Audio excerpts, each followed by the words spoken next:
So বাচ্চারা, তোমরা কেউ এবিসিডি পড়তে পারো? আজকে আমি তোমাদেরকে এবিসিডি পড়া শেখাবো। আচ্ছা বলো তো এর পরে কি হয়? ম্যাডাম এর পরে বি হয়। এর পরে বি হয়, ভেরি গুড। তোমরা কেউ বলতে পারবে বিয়ের পরে কি হয়?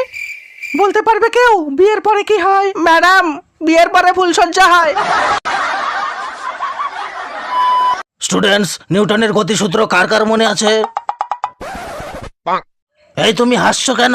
তুমি দাঁড়াও, নিউটনের দ্বিতীয় গতিসূত্র বলো। স্যার অনেকদিন আগে পড়েছিলাম তাই পুরোটা মনে নেই, কিন্তু আমি শেষের লাইনটা বলতে পারবো স্যার। ঠিক আছে, তাহলে সেটাই বলো। একেই বলা হয় নিউটনের দ্বিতীয় গতিসূত্র।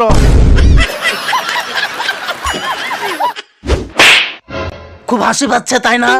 এবার তুমি এমন একটা কথা বলো যেটা শুনে সবাই হাসবে, কিন্তু তুমি যাকে কথাটা বলবে শুধুমাত্র সেই হাসবে না। স্যার আপনার প্যান্টের চেন খোলা।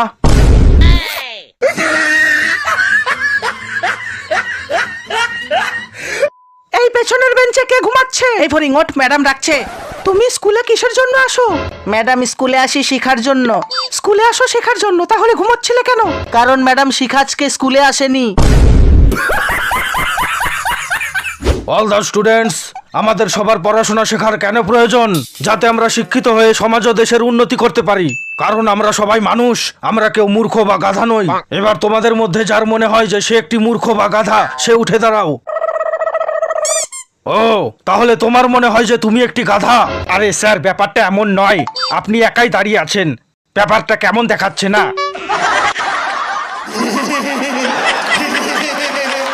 কালকে যে ভূগোল বই পড়ালাম মনে আছে তো? হ্যাঁ স্যার, আমার একটু একটু মনে আছে স্যার। ঠিক আছে, তাহলে এবার তুমি বলো তো যে মালভূমি কাকে বলে? যে ভূমিতে বসে মাল খাওয়া হয় সেই ভূমিকাই মালভূমি বলে স্যার। আচ্ছা, এবার তুমি বলো তো যে শীতকাল কাকে বলে? স্যার যে কালে বিড়ি না খেলেও মুখ দিয়ে ধোয়া বের হয় সেই কালকেই শীতকাল বলে স্যার।